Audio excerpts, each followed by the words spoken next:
एक ना जी बड़े अफसोस की गल है साडे नाल मुलीका जिला वजीराबाद अगे कुछ नाले की तहसील आई हुण जिला बन गया उहदे च ना जिमनी इलैक्शन हो रहे ने। मैं अगले दिन उस हल्के गए असीं हुण मेरा किसी सियासी जमात ना कोई तलक नहीं कोई लैन देन नहीं, लेकिन ना एक बड़ा दिली तौर पर अफसोस होया कि मुस्लिम लीग नवाज ने ना उतों बिलाल तारड़ नूं टिकट दिता है। वह अताउल्ला तारड़ दा भाई है वफाकी वजीर इतलात दा। उन्होंने दादा रफीक तारड़ साहब सदर पाकिस्तान भी रहे ने।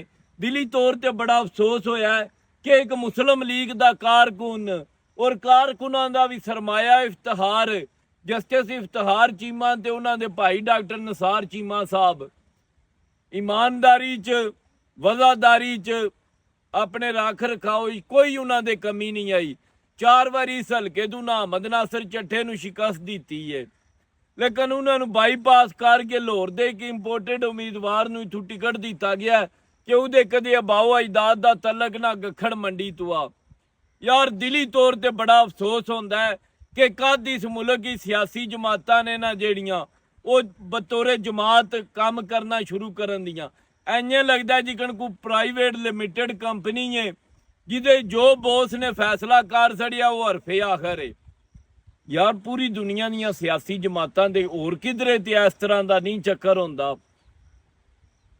मैनू कोई ना मेरा कोई तलक है निसार चीमा साहब नाल, ना कोई बिलाल तारड़ नाल, ना किसी होर बंदे नाल, लेकिन ना यार एक ख्वाहिश होंदी है बतौर सियासी कारकुन दे कि यार साडे मुल्क भी ना लोअर मिडल क्लास बंदे आवन।